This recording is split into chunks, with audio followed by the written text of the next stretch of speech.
Okay, welcome to Constructing a New Social Compact, a public forum on empowering the post-pandemic working class.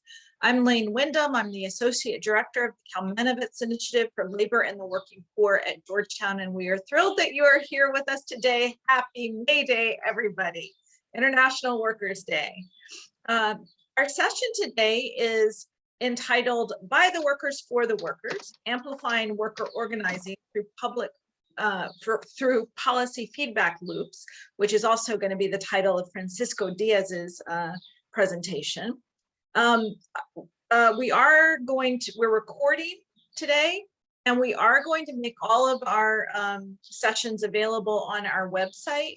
And so those over the coming weeks, those will be available. Today's event is part of a 4-day virtual convening. This is the final day.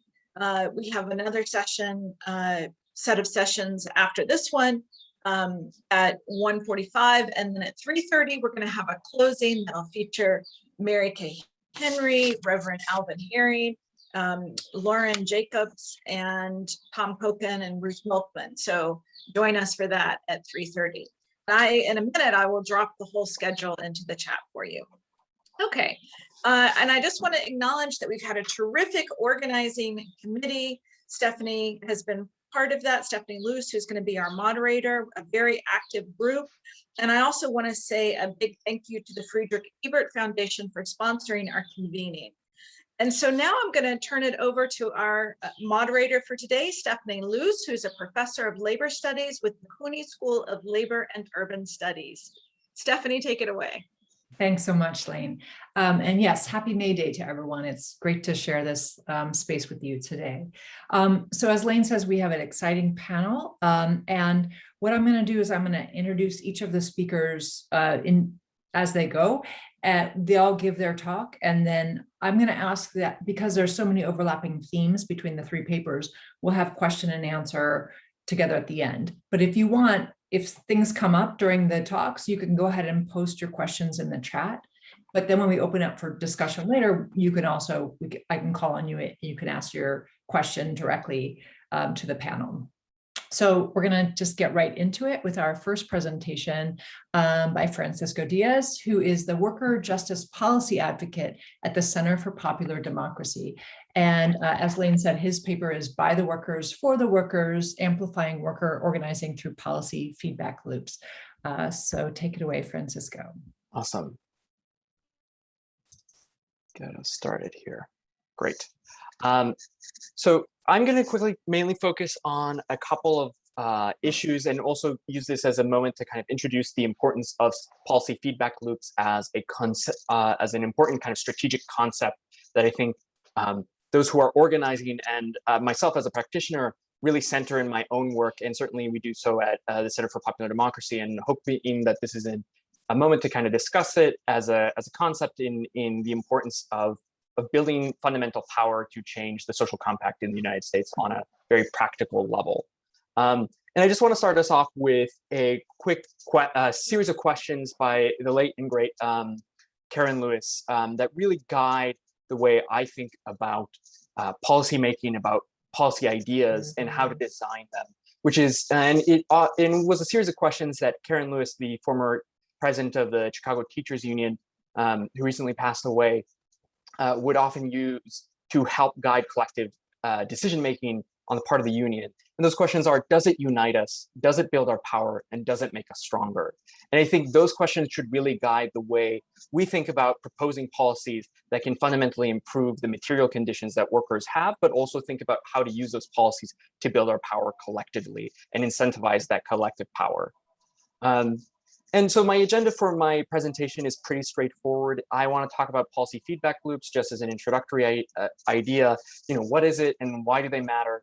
And then specifically, I'm going to turn to the fight to fix unemployment insurance, which has been a fight that the Center for Popular Democracy has been very deeply embedded in, about how unemployment insurance reform, especially in this post-pandemic moment, could help guide a path towards changing our social compact.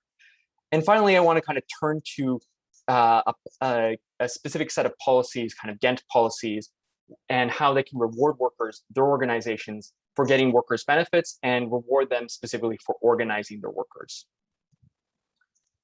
And so I'm going to use an idea that I know Stephanie has seen before, but a presentation of an idea, but I thought it was the best way I've best been able to understand the idea of a policy feedback loop, which is very straightforward, which is the idea that this is how we commonly understand policy making.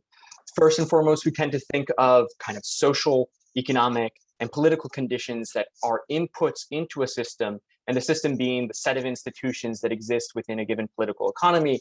And then the output traditionally is thought of as policy, and that this is a pretty one-dimensional process. And this diagram is very much inspired by one that I saw by Professor Jamila Mishner from Cornell, which I'm borrowing here.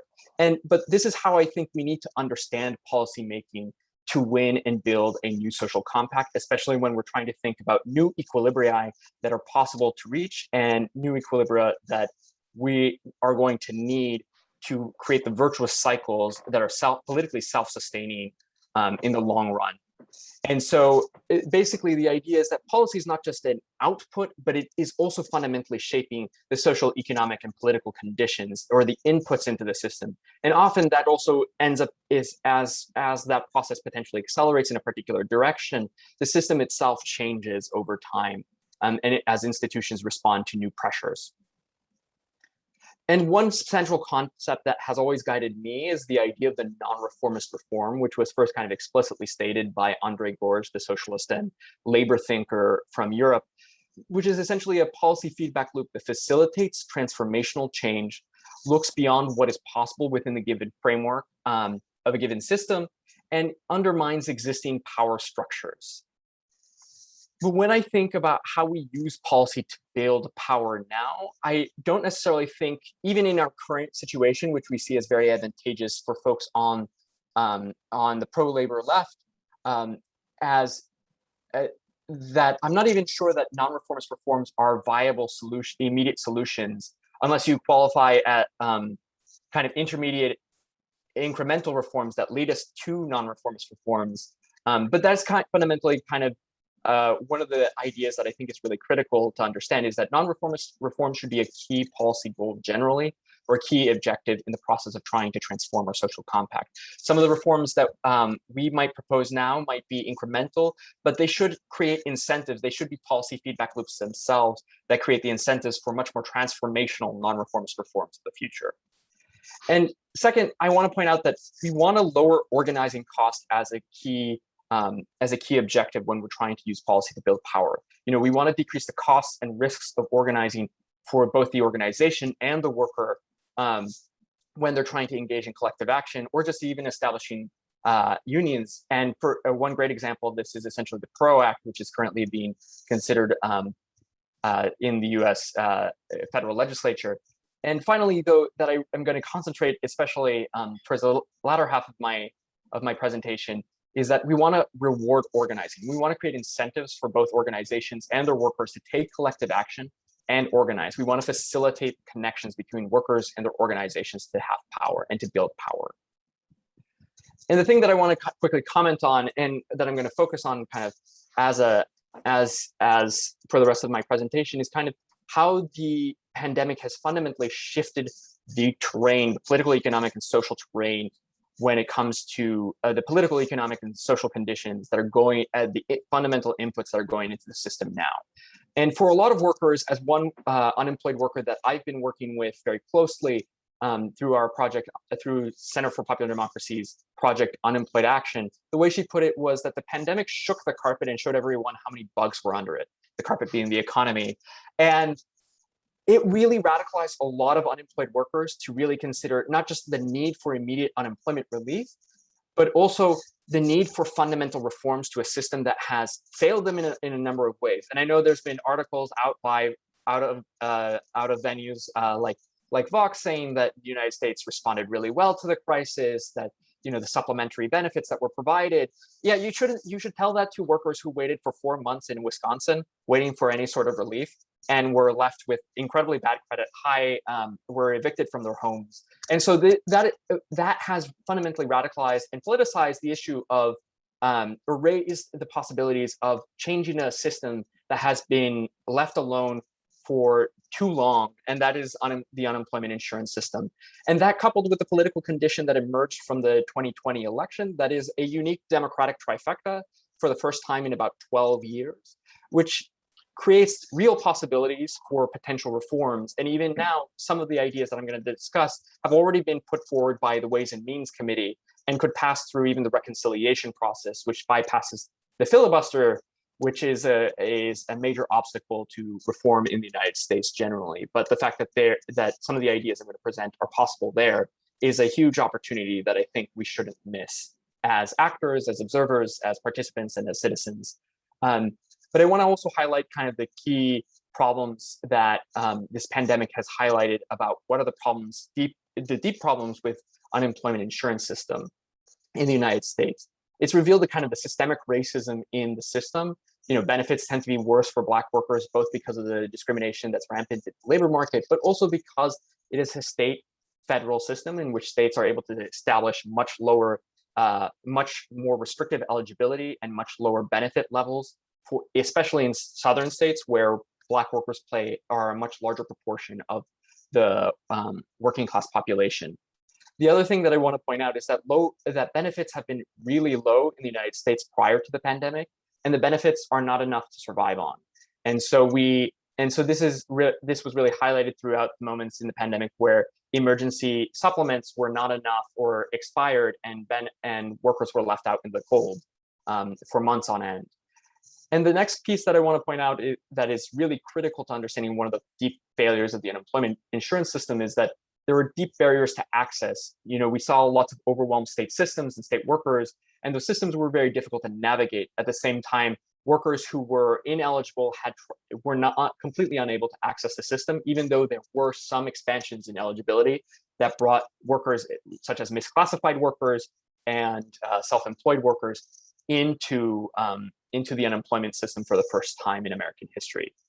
And the last thing that I want to point out is that there are deep state incentives to gut benefits. The system was set up for states to cut benefits before the pandemic happened. We're already seeing at least 10 states right now that tend to be much more far right in their governance than on average than the federal government are already proposing cuts to the system even in the middle of the pandemic.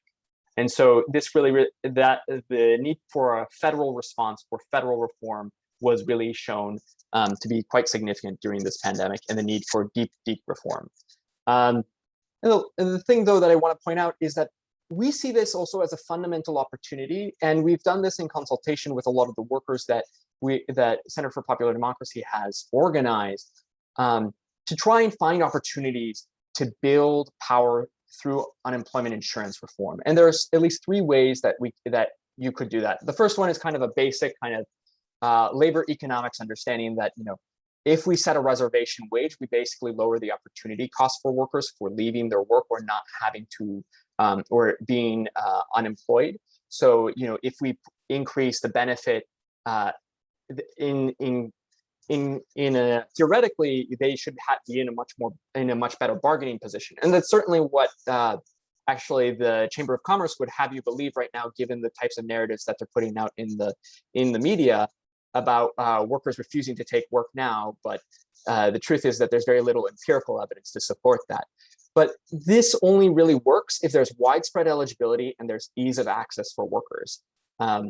Currently, the level of recipiency, even during the pandemic, has been relatively low. Before the pandemic, it was at 28%. So you can't really say the actual reservation wage function was working quite as well as a system. But the next 2 ways that I want to point out as opportunities to build worker power through unemployment insurance reform are we could help protect organizing workers.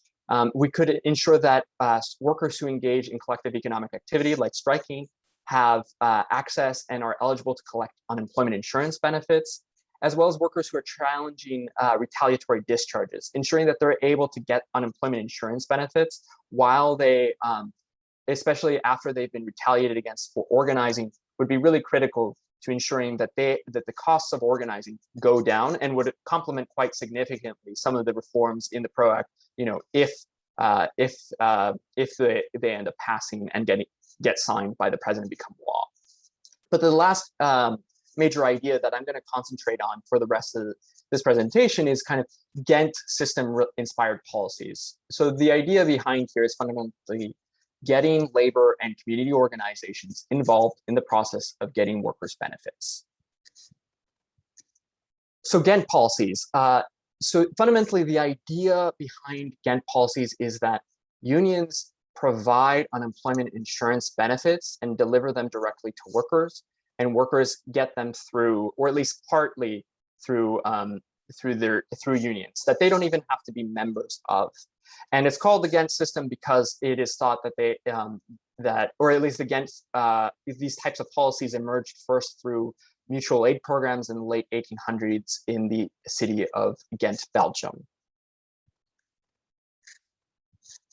But the first idea is actually not that foreign to the American, or at least the United States' policy space. And the idea that's kind of Ghent related, and I like to think of as Ghent light, is unemployment insurance navigators. So the idea behind this would be that labor and community organizations provide unemployment and reemployment navigation services and outreach to traditionally excluded workers. So they help bring in these workers into the program, help them apply to the program, help them go through the reemployment process, and find key programs potentially through labor management partnerships or other ways. And we know that unions already provide these types of services for their members and often their members' families. And we see this significantly in some great research that was done by Alex Fertile-Fernandez and Alex Gould-Worth at the Center for Equitable Growth, in which they were able to show that the difference between, at least show that unionized workers were much more likely to apply for benefits and much more likely to receive benefits. At the same time, being unionized helped close gaps between non-white and white workers, which is pretty significant, and helps show, at least to some level, a proof of concept for an unemployment navigator system. And what's really interesting actually is that the House Ways and Means Committee, which is formulating a bill, basically helping write down the American Families Plan already, has already put forward a proposal for unemployment, paid leave, and childcare navigators that would be through labor and community organizations, which I'm personally very excited about. And certainly at CPD, we're extremely excited about. But the thing that we want to, and we can also see the kind of raising of recipiency rates and application rates, and also the closing of gaps is also occurring between non-union and union workers across different levels of educational attainment. We know economists like Angus Deaton and Case have helped show the importance of the differences in educational attainment in driving inequality and driving the deep social problems that currently exist in the United States. And this helps show how unions can help close key gaps that currently exist in the country, at least when it comes to unemployment insurance. But the thing that I also want to point out is that a navigator system would help facilitate organizing by increasing the expected benefits for workers and creating connections between workers and their organizations. That's pretty significant, and it helps decrease that cost because you're creating an incentive for a worker to go out, interact with an organization, and essentially build a connection, especially as they re-enter the workplace. So that could help, hopefully, add kind of the fuel to a lot of organizing efforts that we could imagine are going on throughout the country, especially as the country gets back to work if we implement this type of program.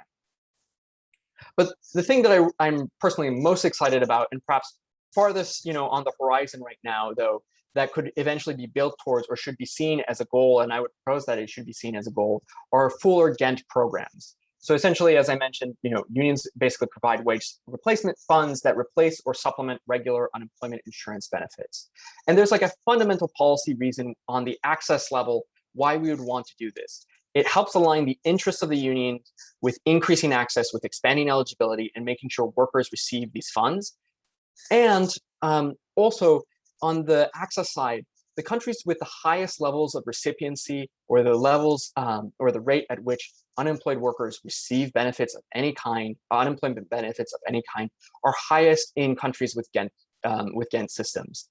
So we see this in a study where we saw that Denmark and Sweden had an 85% recipiency rate, whereas Germany had a 49% one, and the UK had a 20% one. And that is pretty significant in the levels in the disparities in access, and certainly one reason why we should aspire to at least a program that is partially ideally subsidized by the government and at least partially delivered by labor organizations of different kinds that could potentially be enacted in the United States as a supplement to the existing unemployment system. And the other thing that I want to point out, though, is that Ghent programs countries with Ghent systems have much higher rates of union density. Of course, there's the Nordic countries, Iceland, Denmark, Sweden, and Finland, but also Belgium has a higher rate of union density, in part because it still maintains many parts of the original Ghent system that had originally developed.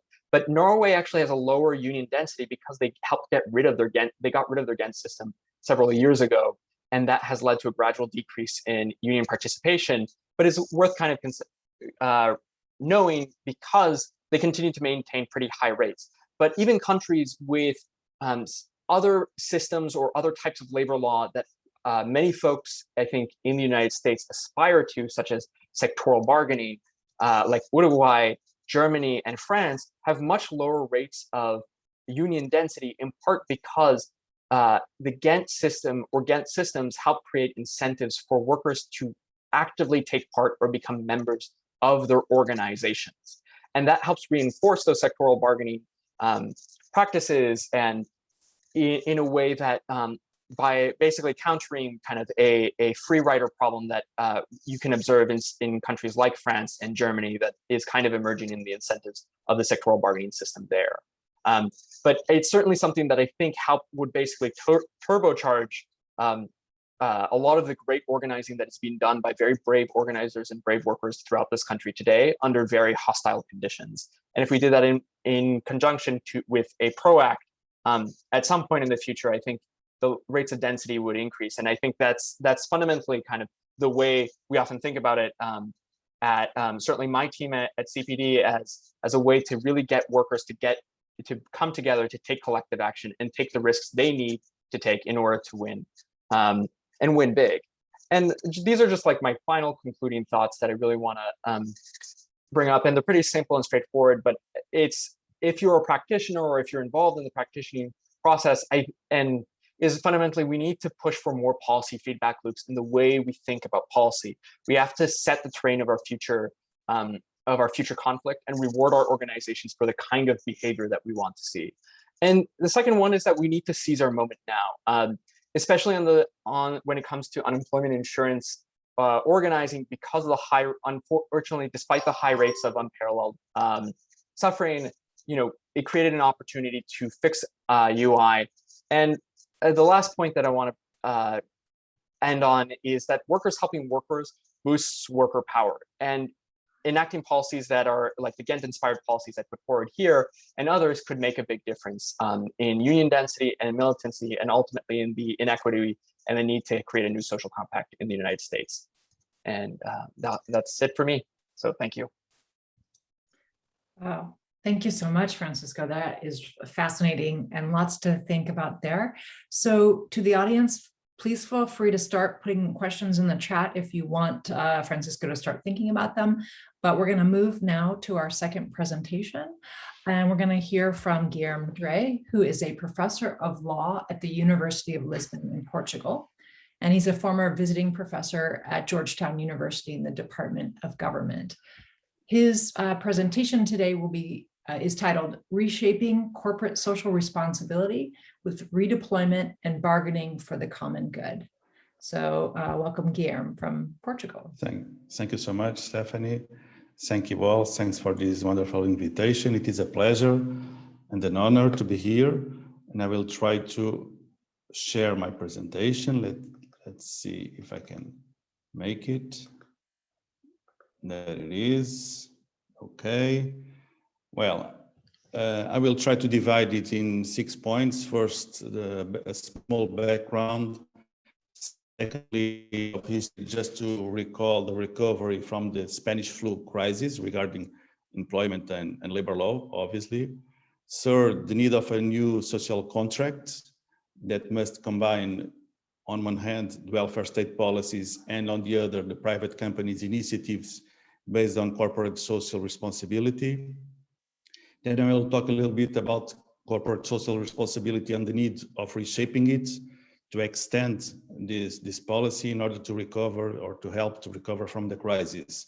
And at this point, I will try to highlight two topics: the redeployment initiatives on one hand, and on the other, the bargaining for the common goods and the way we see it in Europe. I will try to have a focus on Europe, and then I will try to conclude, and I will try to obviously respect the time we have, 15 minutes, more or less. Well, firstly, about the background, let me just recall that this COVID-19 pandemic has several negative consequences in what concerns the labor market, health and care systems, the increase of racial and gender injustice, and obviously about the whole economy. In Europe, in the south of Europe, I'm from Portugal, south of Europe, we have at least 6 million people unemployed due to the pandemic crisis. And on top of that, even the workers that are still working, they have been suffering with the reduction of normal working periods or the suspension of the employment contracts, and thus the decrease of salaries.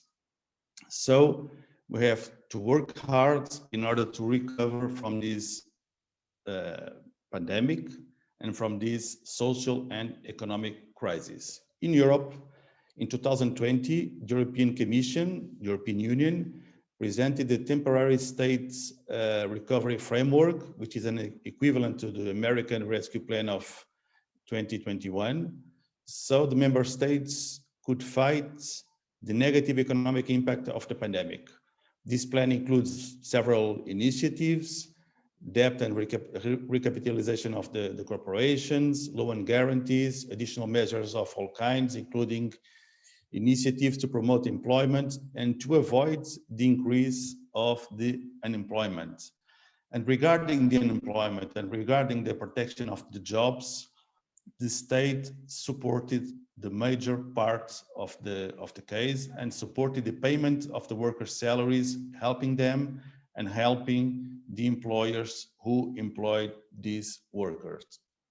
For example, just to give you some examples, several European countries adopted a package of measures aimed at the preservation of jobs and to avoid dismissals. For example, in Spain, we have the Expediente de Regulación Temporal de Empleo. In France, the Chômage Partiel. In Germany, the Kurzarbeit. And in Portugal, the Simplified Layoff. What do they have in common? In all cases, the model used was similar. Employment contracts were suspended, or the normal working period was reduced, and the state supported part of the payment of the workers' salaries, helping them and their employers. So the state made its part, but it will not last forever. But the magnitude of the crisis we are living, at least in Europe, I believe requires a new approach. An approach based on the enforcement of the welfare state on one hand, but also on a new social compact that must include big companies and all the corporations that did not suffer with the pandemic. The crisis we are living requires the participation of everyone, not only the states, not only the governments, but also the companies, particularly multinationals and global corporations. In other words, it must involve the private sector, through the reshaping of the traditional corporate social responsibility. Just to recall very briefly what happened in the 20s of the 20th century after the Spanish flu pandemic. After the World War I and the Spanish flu, the 1920s brought a new phase of prosperity and ignited two new business trends. First, the mechanization, and secondly, the approval of social programs by the corporations.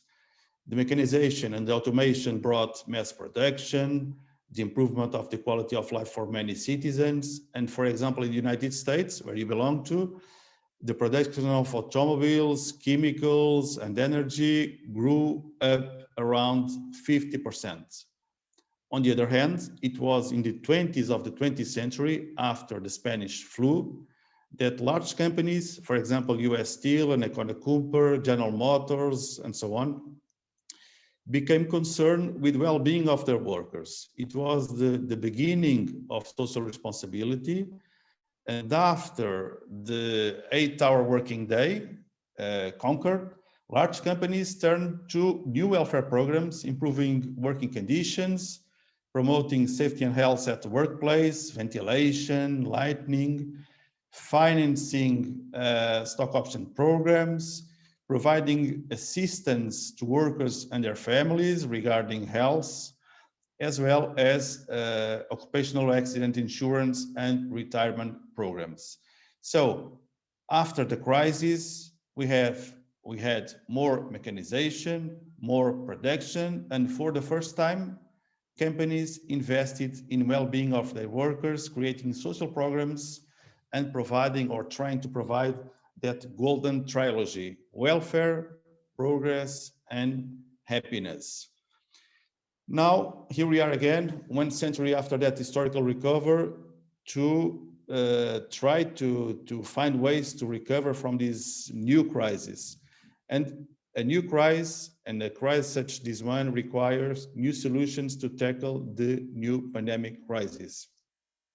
And so, probably we may be doing it by combining the welfare state policies, and so the policies launched by state actors on one hand, and on the other by providing new solutions that can come from the private sector. And to do it, in order to do it, we may reshape the CSR, corporate social responsibility, and reinforce the role played by private companies in helping people. So I believe that in this context, redeployment and bargaining for the common good can be very important tools as a mechanism to complement the social policies adopted by state actors. A new social contract is needed, and that combination can give us again what we had a century ago, that same trilogy: welfare, progress, and happiness.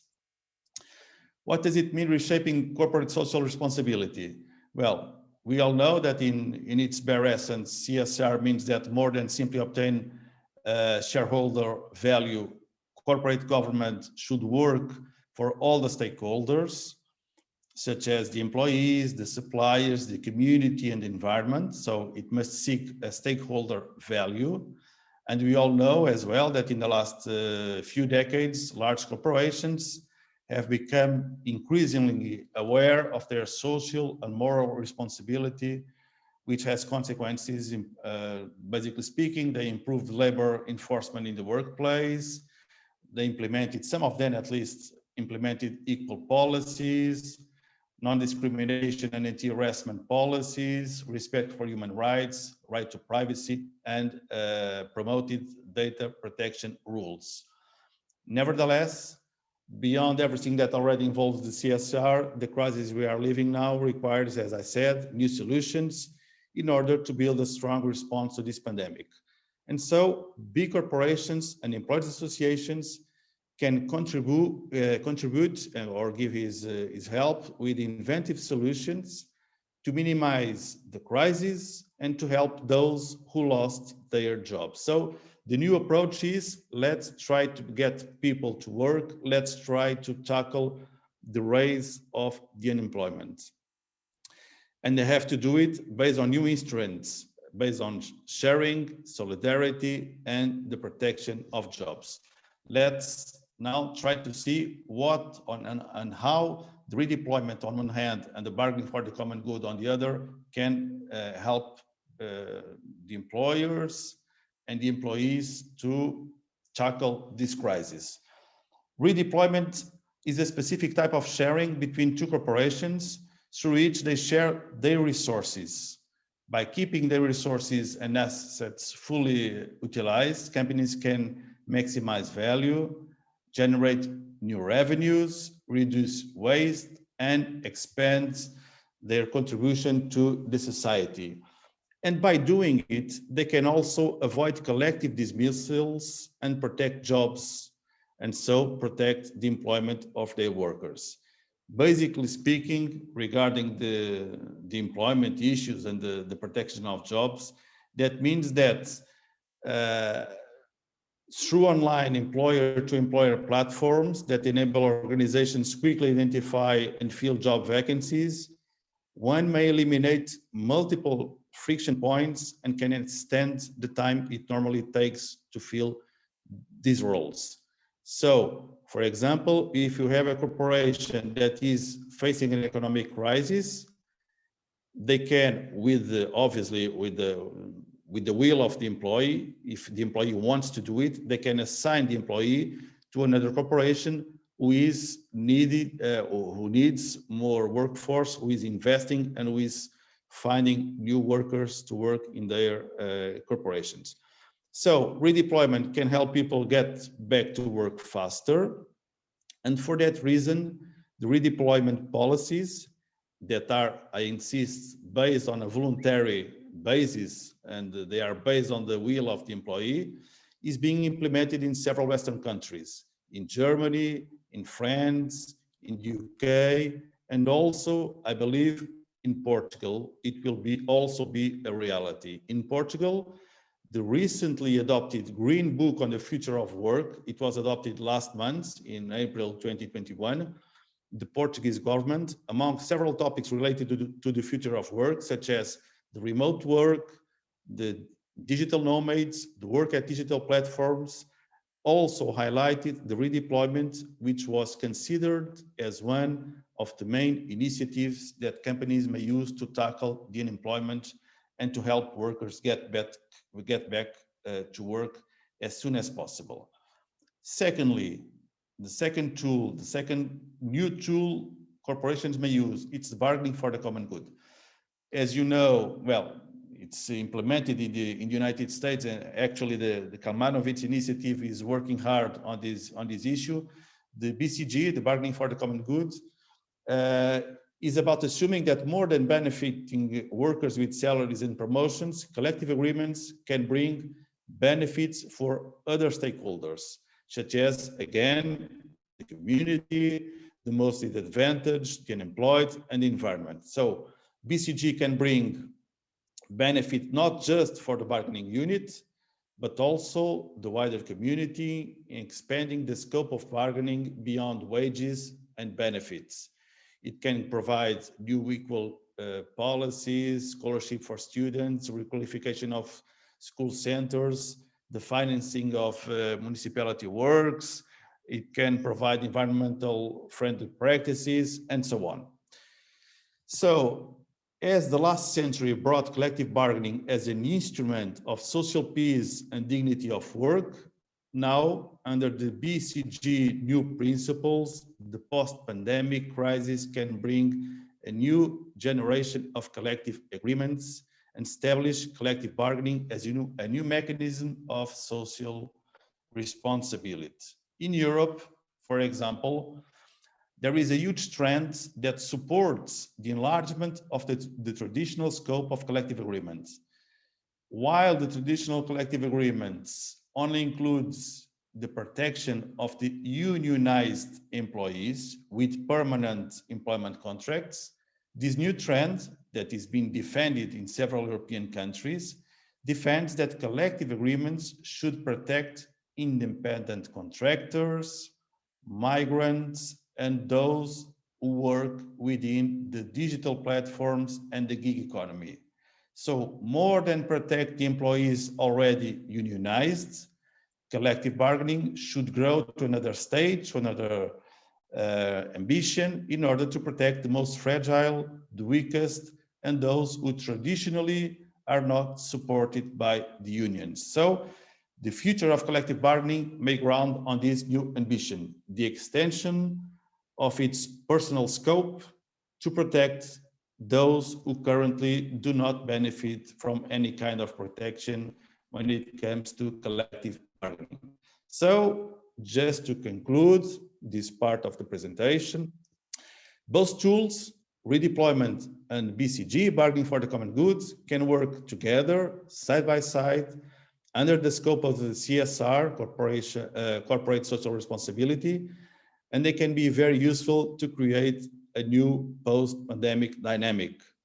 Both can reshape the CSR concept, enlarge its goals, focus its attention on the reconstruction of a new economic model.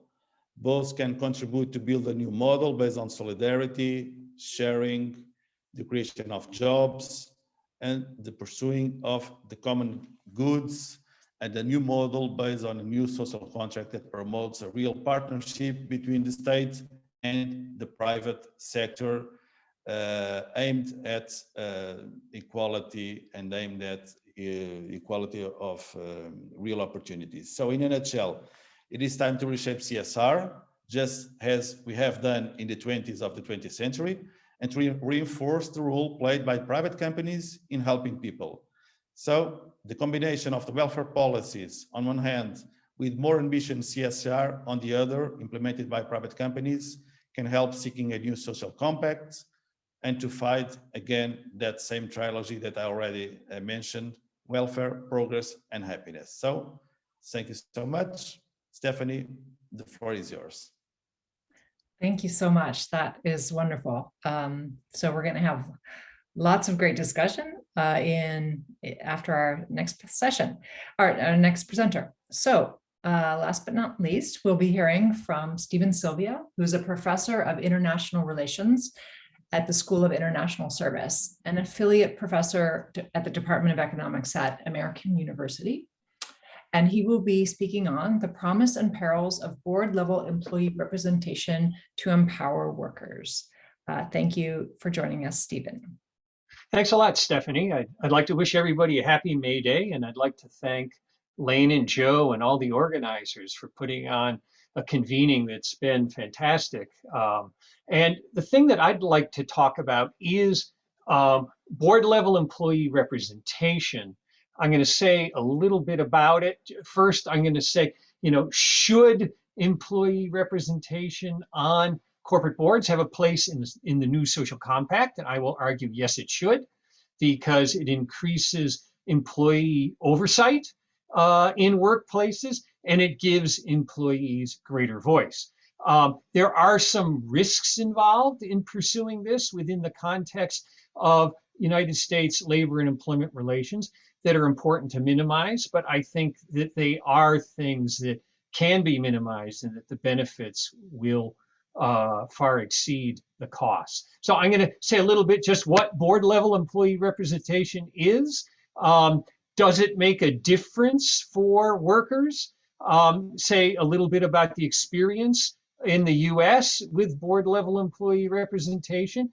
Few things to consider. I'm not going to focus on a large number of details, but just the salient ones, some of the risks involved, and then I'll conclude. So what is board level employee representation? It is the right of employees to select a share of the members on the strategic decision-making board of companies. That will vary from country to country what that board is. Yeah, in the United States, it's typically the board of directors. As I'm sure most of you know, this process, this practice first emerged in Germany over a century ago. It was incremental in the way it unfolded, and it, along with the institution of works councils, became the two pieces of what the Germans call co-determination. A majority of OECD and European Union countries have some form of board level employee representation. So this is a practice which exists and operates in countries that are quite effective and efficient economically. So there is a track record. So does board level employee representation make a difference? And you're probably not surprised that I would argue that it does. When you look at things like the CEO to the average employee pay in a workplace in countries that have board level employee representation, it's not nearly as high as it is in countries like the United States or Canada or Great Britain, where this practice doesn't exist. There are fewer stock buybacks and other manipulative forms of transferring money out of firms and into the hands of either the top executives or a few key shareholders. Fewer jobs are lost to outsourcing when one looks at countries where you have a significant practice of board level employee representation, and there's no difference in profitability. Now, people who are experts in looking at board level employee representation, they've spent a great deal of time, and there's a rather expansive literature comparing countries and companies that have employees on boards versus those that don't. And some will argue that you actually get a more efficient version of capitalism when you have employees on boards. But the literature is mixed on this. I don't think one side carries the day. But the larger point that I like to make is the real point of board level employee representation is to give workers a voice in their workplace, to give workers some say in the place where they spend, a large share of their waking hours. Just as when the founders of this country talked about democracy, they did not talk about it and whether it would increase the annual GDP by 0.5%. They talked about it as a fundamental right. I think it's important not to lose sight on the fact that employee voice in a workplace should be a fundamental right that we move forward. So U.S. experience with board level employee representation. We don't have a lot. Typically, where we've had it, it's been unions negotiating seats on boards in exchange for contract concessions. Perhaps the most famous example was when the UAW obtained a seat on the board of Chrysler, and they held that from 1980 until Daimler Chrysler, until the divorce of Daimler and Chrysler happened in the mid-2000s. Airlines in the 1980s, when they were experiencing difficulties, often got seats on boards in exchange for concessions. The steel workers bargained some agreements with getting that as well. Most of these arrangements have been short-lived. When there have been corporate takeovers, mergers, that's when the union seat somehow falls away during the negotiations that create a new entity. Some nonprofits have employees on their board. I can name one example that's very close to heart. Most universities, not all universities have professors on their boards, but about 15% do on their board of trustees. And about a dozen years ago, I worked on a reform at my university, American University, and we managed to get 2 faculty members and 2 students on our board of trustees, and I actually served as a trustee. So it can be done, and this was something that was done by workers for workers, so I thought I might point that one out. One thing that I think has drawn a lot of attention is that in recent years, Senators Tammy Baldwin, Bernie Sanders, and Elizabeth Warren have all written bills that would mandate board-level employee representation for larger firms in the United States. And I think we're very likely to see these bills pursued further.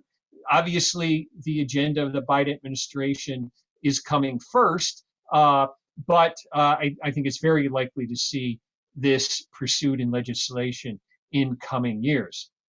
So a few details to consider when we're looking at this for the United States. What size firms? This is a debate everywhere.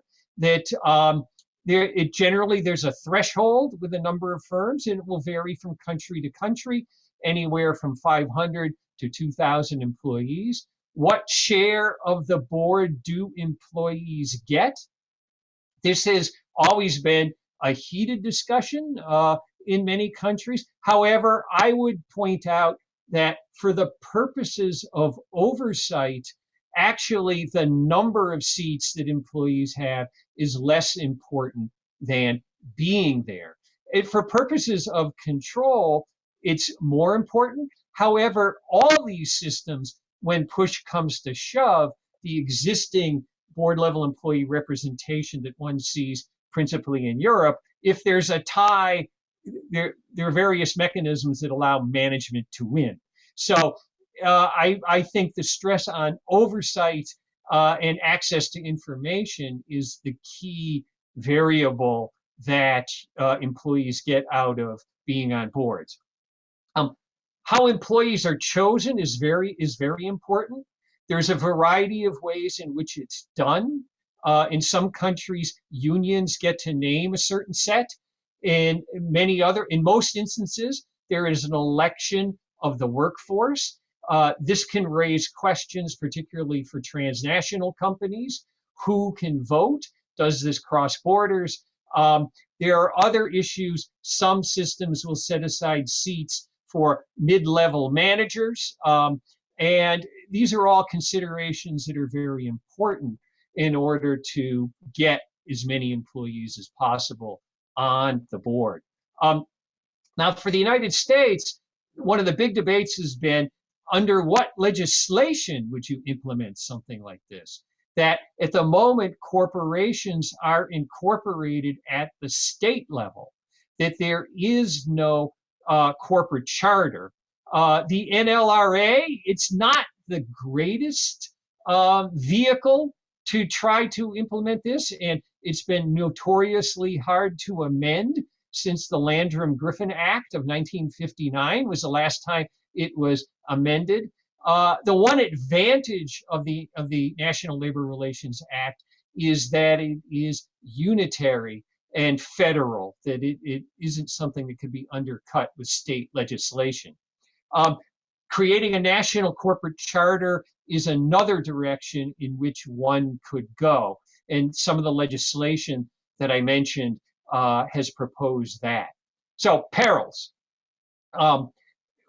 In all these systems, one of the things that people talk about, particularly in the US, where it would simply be electing employees to boards, is a risk of corporate capture, a risk of enterprise egoism, a risk of the individuals elected not focusing on the common good, not focusing on the greater whole, and even a risk of employers trying to influence the outcome of these elections. And this is to compare or contrast with a country like Germany, which has a mutually reinforcing system of employee voice that has board level employee representation, works councils, and unions with sectoral contracts. We wouldn't have any of those other legs that could anchor a solid triangle if we pursued such a system. Would board level employee representation undercut unions? I don't think so. There is some risk, but it's far smaller of a risk than pursuing something like works councils, given that most US unions have locals and at the workplace level. So I don't think it's as big a risk, but it's certainly worth considering. But this means of selecting employee representatives definitely matters. Is board level employee representation constitutional? Opponents have raised questions about this. The Fifth Amendment to the US Constitution's, the Takings Clause, prohibits taking of property rights without compensation, and there could be arguments that implementing board level employee representation would be taking property. In fact, in Germany, there was a similar argument about co-determination, the German Supreme Court found in favor of the law. However, given our current Supreme Court, I think we would have to be wary about that and consider that. No one has challenged the existing models in the United States to date, but I think that's because they've been isolated examples and they've been secured through collective bargaining rather than statute. So to conclude, historically, workers have gained rights incrementally. And I think that would be no different with advancing co-determination. And that the one piece that I've been talking about, board level employee representation. Even in Germany, this did not happen all at once, that there were isolated firms that pursued this, both board level employee representation and works councils. And it was only decades later when Germany was reconstituted after the Second World War that a more comprehensive system came into place. So to move forward, you have to take a step, and that's why I advocate pursuing board level employee representation. It's not a cure-all, and I want to make sure that that's clear, that it won't solve all problems, even in countries that have a mature system of board level employee representation. For example, again, Germany. The Dieselgate scandal at Volkswagen happened anyway. So it's not a cure-all, but it certainly is a step forward, particularly if it's supported by institutions like strong unions and works councils.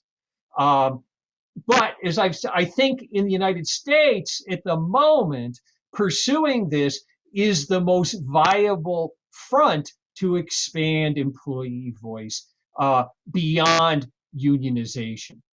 Okay, so I want to say one last thing, and that is I want to do a shout out to George Tyler, who I saw as a participant in this earlier. George has done a great work putting together all sorts of information and created this website about co-determination that has a substantial number of resources and sites. And if you're interested in the topic, please check out this website. It's an excellent website. Thank you. Wonderful, very rich presentations and lots to discuss. So I'd like to suggest that I go down the list and we have a question for each of our panelists, and then we'll also open it up if people have other questions or questions that combine all the three sessions into one. So I think the first question we have is from Karen Ashake. And Karen, I don't know if you would like to come on screen and ask the question. Otherwise, we can just read it out of the chat. I'll just give you a minute here. And this first one is for Francisco. And yeah, so I'll just go ahead and read it. Would Ghent systems allow workers to sidestep issues of immigration status and use those union systems for full unemployment benefits? Could those systems also provide health insurance?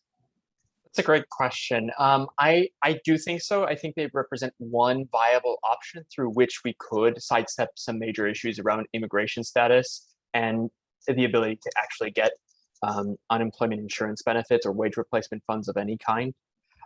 If you could have it through essentially private organizations, but workers' organizations, and you could even align more closely the immigrant rights movement and the workers' movement potentially through that. But at the same time, I'm not saying that this is the only policy solution, but we've also seen in states separately the creation of excluded worker funds, including in New York and most recently in Washington, to help support a lot of undocumented workers who were not just undocumented workers, but especially undocumented workers. And it was a huge victory actually by Make the Road New York, which is a CPD affiliate. But it would, one way that we could try and find a way to increase power of a lot of excluded workers could potentially be doing something like that fund, but have the delivery of the benefits go through unions or community organizations or something like that. With health insurance, I'm less certain, if only because I think the problems of the information asymmetries in the just in healthcare markets are so pervasive and intense that it's one of the reasons why having kind of a single payer system, or having some way in which the state or a collective is able to solidly work as a unit to bargain against prices is really, really, really critical. And in a way, I think that you could hypothetically imagine like a system where, like, for example, Unite here in the United States has a great kind of provision of healthcare system that or provides healthcare to their members in a really fantastic way. Seen it in Las Vegas, and I know they do that elsewhere in the country. But you could imagine the expansion of such a system to include multiple unions or something like that, and they might, if they got large enough, might have the bargaining power that we might want to see. But that I don't know at what I'm not enough of a public health expert or a public health economist to know exactly at what point that threshold is reached. But it's one of the I hesitate to say that it could easily be expanded to health insurance. Thank you. And Karen, thanks for letting me know about the mute. I think I fixed it. I'm going to call next on Newt Panknin, who has a question for Professor Dray. Yes, hello everyone. Happy May Day. Thank you for this excellent panel, and good to see you, Steve. My question is not directed to you, as I know a little more about co-determination in Germany. So, but Professor Dray, I'm somewhat skeptical of the corporate social responsibility model, as you can see from my question. So at least in the US, we have not seen much of an incentive for companies to give benefits to workers when they increase their profits through whatever mechanisms, such as tax cuts or other things that would have allowed them to give those benefits to workers. And we have seen quite the opposite, giving it to shareholders or other forms of corporate interest. So what is the kind of interest of a company to use the corporate social responsibility that you've outlined, besides redeployment, where you can see more effective use of resources, right? But what are other examples where you could point to companies would have an interest doing that without, the legislative mandate or forms of where they have to do it? Thank you. Okay, thank you so much for your question. Let me see if I can help you in answer it. Well, as you know, in Europe, we have, in terms of context, some differences when compared with the US system and the US legal system. For example, all the European Union members and all the European countries, they have both in the legal system of the European Union and in their constitutions, they have the obligation to promote social rights and not only negative rights such as liberty, private property, and so on. So regarding that social rights, all the constitutions, for example, the Portuguese constitution has a disposition that demands that the state should promote the real equality and the equality of opportunities for all, regarding employment, housing, healthcare systems, and so on. And when it comes to employment, there are some affirmative actions, and the state used to use tax benefits, for example, for corporations that promote the hiring of, for example, disabled people, young people, long-term unemployed people, and so on. That is, generally speaking, what we have in general terms. But during the pandemic crisis, we have more incentives. The state helped the corporations to pay the salaries of the workers, but it helped under two conditions. First, they cannot dismiss any employee during the state head. So during the help of the state, they cannot dismiss anybody. And even after that help, that help from the state, even before that, they must guarantee the same level of employment for at least 90 days after the first state intervention in that corporation. So we have usually several, I would say, affirmative actions that are built in order to promote employment and in order to invite the corporations to put in practice those policies under the corporate social responsibility. I don't know if is it the same that we have in United States. As well, I understand it is not based on your question, but here I would say there is a trend that the state tries to combine the help of the private corporations with some conditions so they can help the employees to sustain their jobs. And even when it comes to the redeployment, the idea is basically this one. Well, you may use the redeployment to assign the employee to a new corporation while you are facing a crisis, but you have to do it if there is a permanent job, if there is a permanent employment contract, and after that assignment, the employee can choose whether he wants to be in the primary employer or the new employer where he is assigned.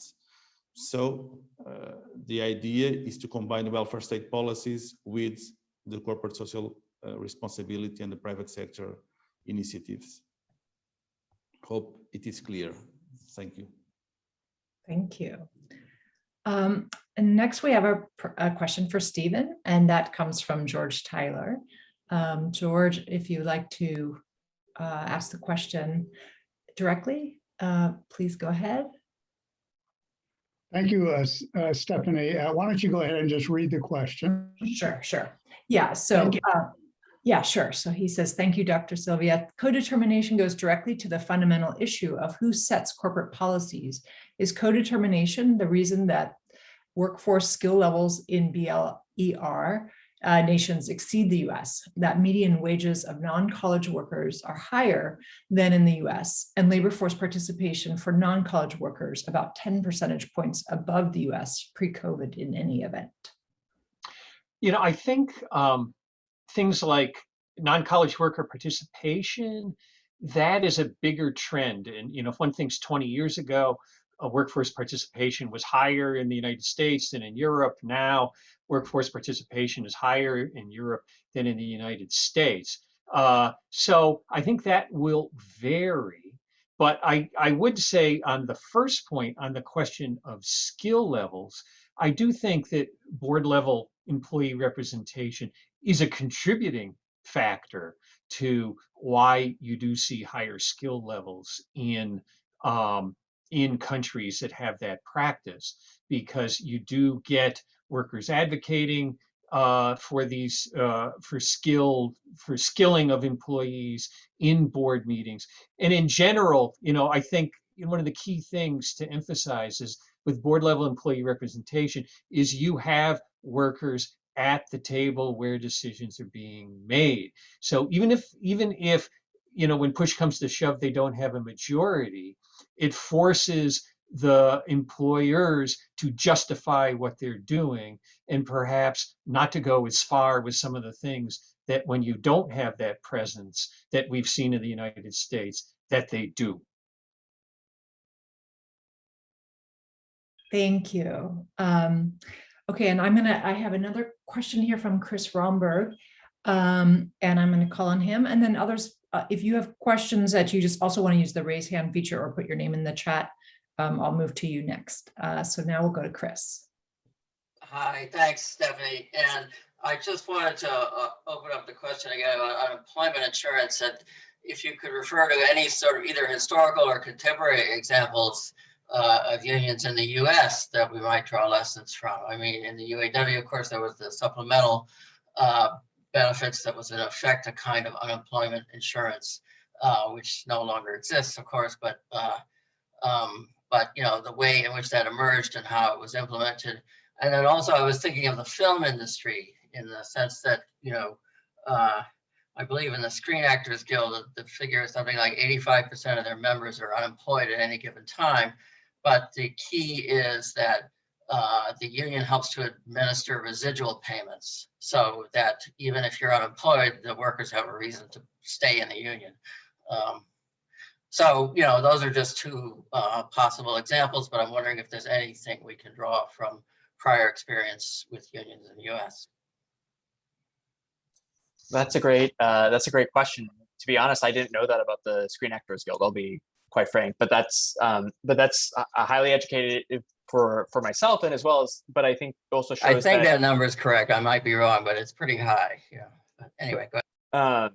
And Marley, if you want to speak to the UAW sub-history, I think please go ahead. I'm not as familiar with that, but I think there's something to be said also about the need to have government subsidization on some level to really try and amplify those types of funds and ideally create the interaction, not just for those members to stay members of the union, but to have new workers interact with the unions and use that as a tool, because clearly it's a way to keep members in, but can we also use that as a way to expand membership or incentivize that connection? And Marley, if you want to please go ahead, I'd really invite you to speak on that as well. I'm so happy that you put on the table this issue that sometimes is labeled portability, or it's labeled sectoral or cross-sectoral aspects of the wage and benefit bargaining, because that, I mean, the thing about the supplemental unemployment benefit program is that it was totally collectively bargained at the level of the employer. So it was present in all three of the big three. I think it was also present in agricultural implements in the big ag companies that the UAW had these arrangements with. It generally operated as the employer contributed X cents per hour into a fund. But the fund was not, you know, like a defined contribution pension thing where you have individual accounts. Rather, it was an aggregated fund, and then it was drawn down from if workers were laid off. But you can't separate it from two other things. It was built on top of the unemployment insurance system. So it topped up the amount the worker got so that it was truly an income maintenance system rather than what unemployment insurance is, which is a partial.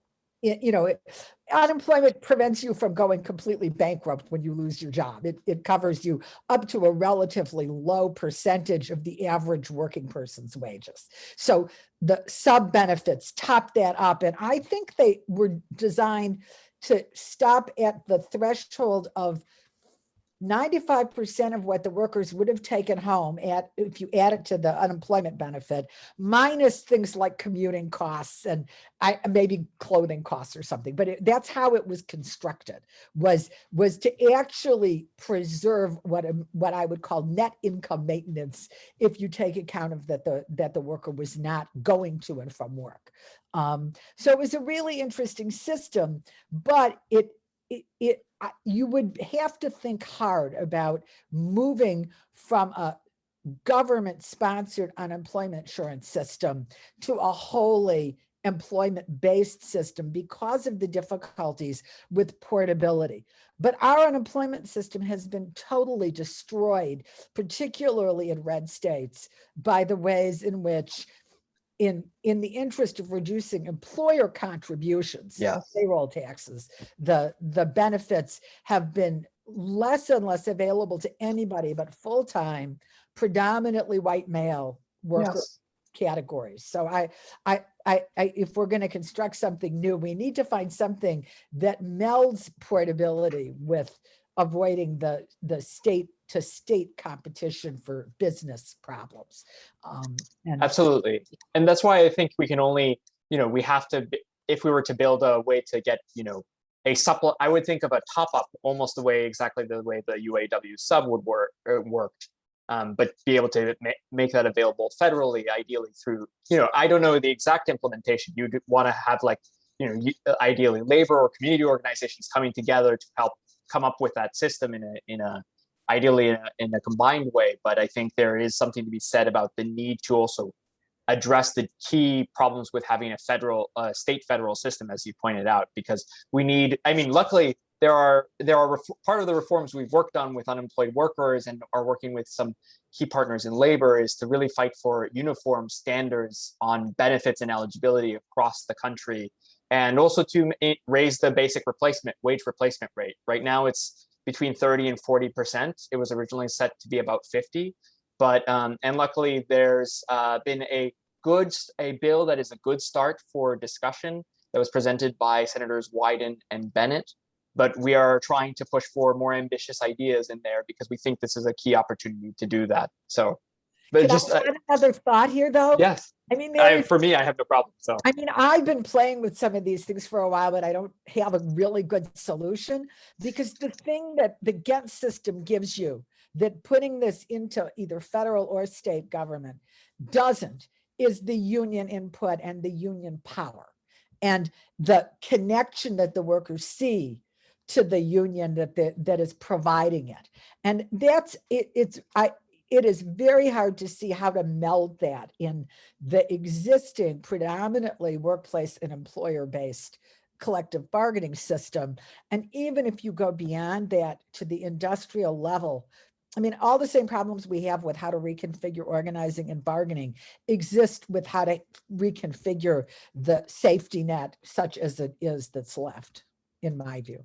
and I think it's just, if I can add just one last thing, our hope is that the navigator assist ideas helps embed the interest and helps be the first initial proof of concept in the delivery benefit in the process of delivering benefits for workers. The unions don't provide those benefits, but if we could also, complement that with, for example, grants on the reemployment side, potentially for training programs, maybe we add some supplements into those training programs, you can start seeing ways to try and move from the current paradigm, which is, very hard to crack out of, right? But we are trying. I think that's how, some folks like myself, David Madland at Center for American Progress, has really helped think of a lot of these ideas. And actually, Alex Turtle Fernandez, formerly at Columbia, now at the DOL, has also thought a lot about about how do we move from the current paradigm, which is very difficult to break, into the one that, ideally we'd like to get to, but it's going to be very difficult. So I could just add on the film industry briefly, that it is kind of a sectoral arrangement, because it's not just the actors, it's the directors and the writers, above the line talent, as they say. Now, it's true, these are effectively craft unions, and so there are very industry specific elements to it. But I'm just wondering if there are other sorts of situations where that could be kind of similar. the only other situation that I can immediately think of is the Black Car Fund, which was established in New York, and that is kind of a portable benefit. That's the only thing that's come to mind that I know David Madland has written about, but I'm not that familiar with other ideas. I've learned of two, to be quite frankly. I think I've heard of the UAW one before, but not of the Screen Actors Guild. So. All right, well, the floor is open if we have other questions to add to the list, including the panelists. Welcome to ask or comment on each other's papers. Stephanie, if possible, just to comment what was said right now. It is, for us who live in Europe, it is interesting to listen to the discussion regarding the unemployment benefits and so on, because as you know, we have a universal and mandatory social security system that protects all the employees equally speaking, and protects in case of disease, retirement, work accidents, and unemployment. So it is a little bit strange for us to hear this type of discussions. What we are dealing now is something a little bit different, because all the universal social security system protects the employees who have permanent jobs. And now the discussion is, well, we cannot left anybody behind, and so we have to give one step further in order to protect those who work on temporary jobs, on the gig economy, on the digital platforms, and so on. That's the new fight we are having now in Europe. And for example, in Portugal, the Portuguese government just launched 15 days ago a new act only for artists, to protect the artists in case of unemployment, because as you know, they have intermittent jobs, they are informal consultants and informal contractors, and that's the new trend we have now. But regarding the traditional employees, traditional workers, everything is done since the end of the 19th century. So it's a little bit weird to hear these discussions. Yeah, there are so many conversations that don't really translate well across borders, particularly anything related to worker rights or worker benefits in the United States. Yes, Karen. Thank you.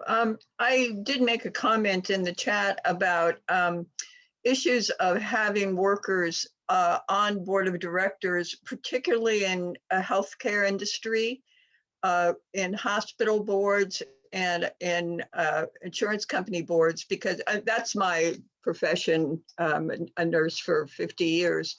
And we see the problems, we see the issues, we see when staff are cut that are vital to our functioning as an effective advocate for patients' needs and safety. And certainly to have any healthcare system where you're talking about public health, these federal legislation options for public health reworking, inclusive systems that involve community and private industry to create a better public health system. I think they'll be coming up if they're not already in progress. But to have members of the health industry, sometimes there are MDs on these boards, but frankly, they don't usually do frontline work. They're not talking with patients, particularly ever, you know, in the administration of these health industry situations. So I think this would be a great benefit to the public and improve the efficiency of the healthcare industry, and certainly address some of the problems in their language of what they're supposed to do. Their written and spoken priorities. They always talk about patient benefit, but how that translates into worker interactions, public and business policies and all of that really does need to have input on the board of directors priorities from people who do the work. Thank you. And again, you might want to hear from in Portugal what happens with healthcare and workers input.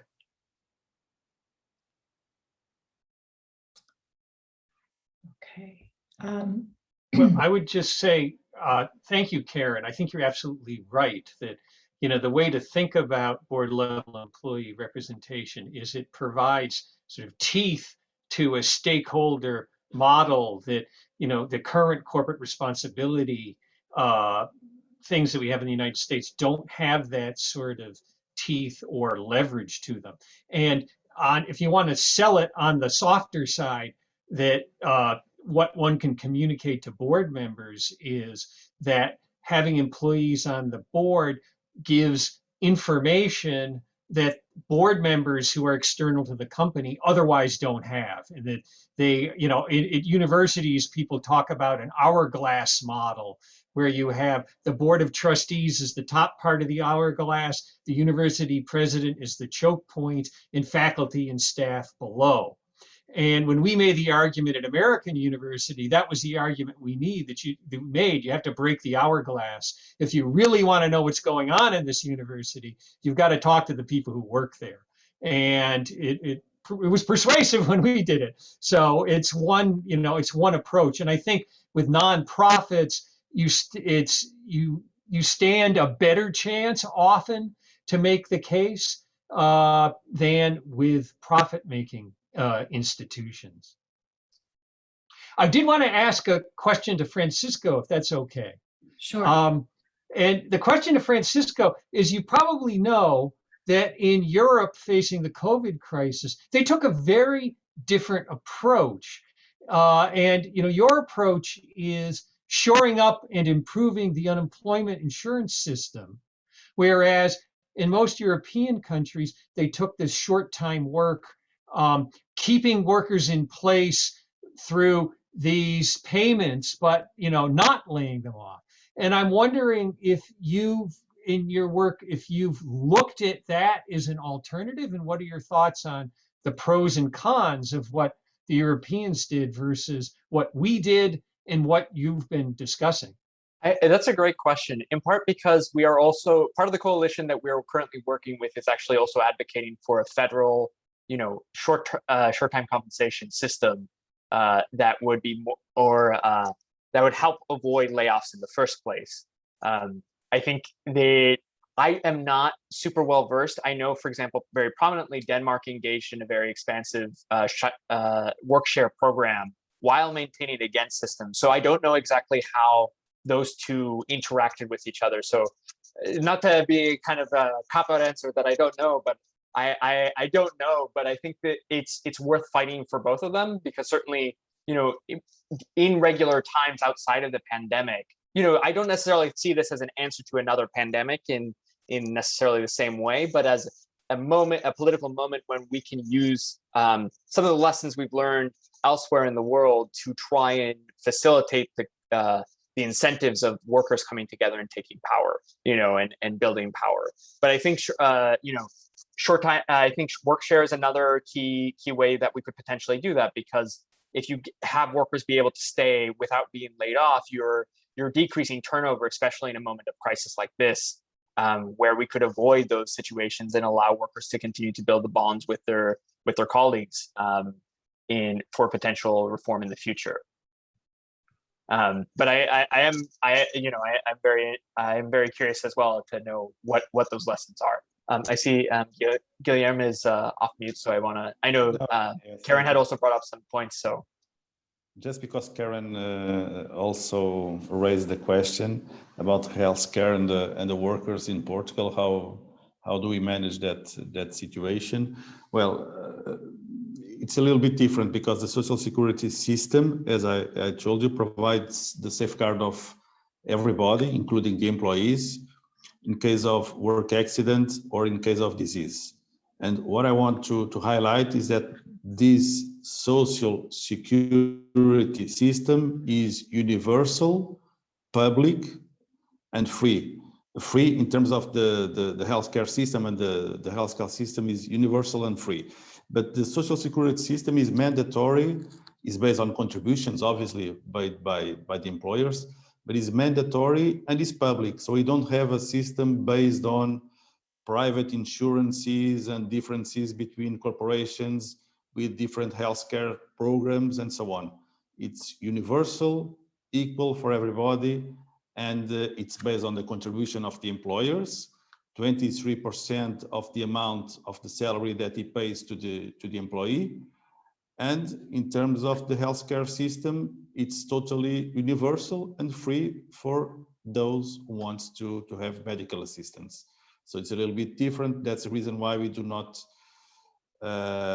discuss the utilization of complementary private insurances and so on. We don't have that kind of fringe benefits that you have there, because probably it's different, the system. Here it's public, and in the US it is mainly private, right? Yes, someone say mainly barbaric, which is the system here we have. Okay, I apologize to Mindy, we did not get to your question, but I know I'm supposed to end the session on time because we just have a short break and we'll start again at 1:45.